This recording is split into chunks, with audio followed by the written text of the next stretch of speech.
big week in space and a big week in something Space Jam adjacent, the WNBA, where every clip I see seems to be one of those like star girls just getting pummeled, and then the league being like, it's fine, no big deal.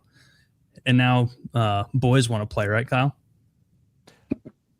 That's what you're telling me. I haven't looked into it at all. They're entering the draft. Is that what they're doing? I don't know if they're allowed to do that. So the WNBA has to be the most progressive sports league in America, like the leftmost whatever. And Sophie Cunningham got in like hot water-ish, more so with like people than the actual like organization, by saying that she thinks that trans women should keep out. She called them biological men. We all know what she's talking about. And she says that they shouldn't be in the game, that, you know, we need to like protect girls from this kind of athlete. And even though I'm like the left guy on the thing, I think she's right. Like, let's have boys sports and like, you know, like the details of how you do that without examining the girls. I'm not fully, but come on. Let's keep boys in the boys stuff and the girls in the girls stuff. How about a driving test? Now we're talking, right? Let them play Call of Duty. If they totally suck, they can play in the girls league. Send them through like 10 like drive-throughs, and then we look at their rims. Ooh, this is making a lot of sense. Flawless. This is making a lot of sense. You don't get to play. So anyway, they've been like defending trans people and issues like that, like organizationally. So now a couple retired, I think there's 2 retired NBA guys are like, well, I'm going to go for the draft. They would not be the oldest player in the WNBA. So it's not like they can just set an age limit. And the WNBA is now between a rock and a hard place, because either they have to put their money where the mouth is, and let these men play. And I say men freely because they're like joking, right? They're just guys. And they have to either let the men play, or they have to admit that they didn't really mean all that stuff they said. And it's fun to watch them in this hard spot. Yeah, I mean, they're the guy with the 2 red buttons, and both of them suck for him now. Yeah, I mean, that's inevitable. It's what's always pointed out whenever someone goes all the way to the left on this issue, and they're like, yeah, trans women are women, and this is women's sports, and women's sports needs to be protected. And that includes the protection of trans women to play those sports. It's like, wow, you've like created some sort of a event horizon in your brain where like reality ended at that cliff, and that's where you exist now.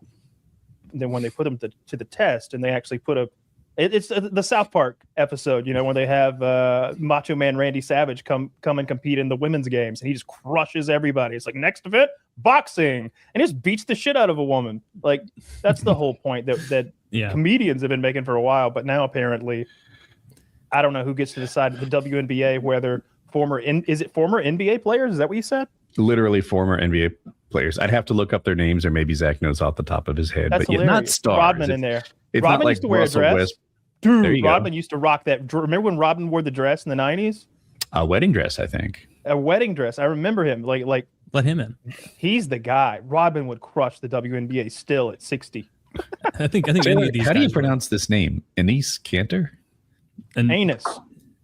Anise Cantor would be my guess, or maybe he's from like Alabama, and it's Enos. Enos could be, but Ennis. Oh, well, over 2. But yeah, it is kind of amusing to see them really doing the soapbox thing, and then they get called on it, and they're like, well, but you know what we meant. We were saying that for like social media. Like, this guy's gonna palm the shit out of this woman's ball. Like, we got no chance. It's gonna be dunking over us. If I were in charge of like the right wing, like gay crusher, like segment, my main, not trans, my main thing would be to drive a wedge between gay people and trans people, because it's not the same thing at all. Not even approaching the same thing. It's 2 completely different things. Yeah. Well, but they've really got broad with that flag. Like, you've seen the memes of like they added like a black and brown band to the gay flag like years ago, and every once in a while, like some not politically plugged in guy on Twitter, some black guy will be like, hold up, why are we on the flag? Like, just what the fuck is this? You were just lumped in. It's the everything they lump you in without. flag. Everybody's lumped in. Everybody's protected, so nobody's protected, and it never makes any sense. And it is an issue that the right always wins on. Trump calls it.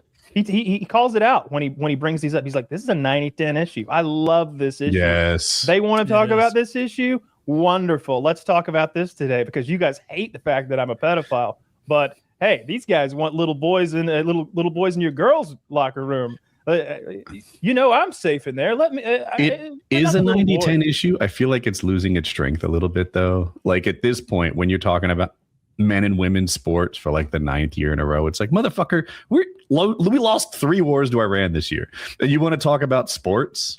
Like the president doesn't even do this. Like he has nothing to do with the NBA stars joining the WNBA. That's not his job. Somebody has to protect women. Shut up. It'll be this is a total bullshit issue. It's a culture war issue. It's an identity politics issue. It's not actually a issue that government works on. It's just a way to get you to hate the Democrats for choosing the dumb side of this.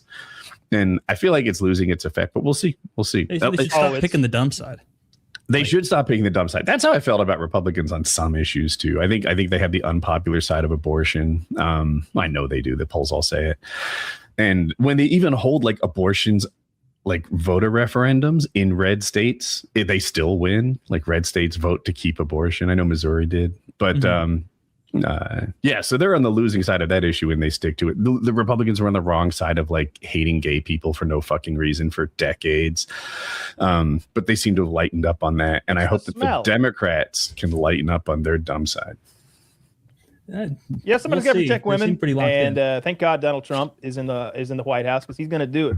All right, he's going to wrap his big meaty arms around them in a loving embrace, and he's going to protect them from me, whether they like it or not. Whether they like it or not, that's how we protect. Because you can do that when you're a star. He's got to protect the integrity of the sport. I mean, one of the most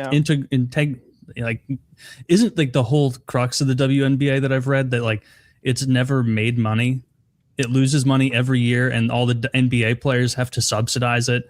Yeah. And then I would be a little peeved if I was like some league minimum NBA guy, and then they're like, "We need more money," and he's like, "Well, I mean, stop posting like LeBron's salary and acting like we're all getting that. Like I sit on the bench and I make $360, and my career is going to last 5 years or whatever." Yeah, like NBA players are the highest paid. That every one of them is making $1 million every year, I think, like the rookie minimum. But